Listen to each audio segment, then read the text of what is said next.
So I'm gonna be trying the new Doritos spicy sweet chili beef jerky from Jack's. Smells weird, but cheers.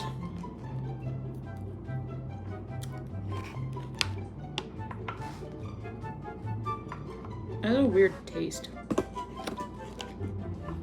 I don't know if I like it, but I give it a 4 because it has a weird taste.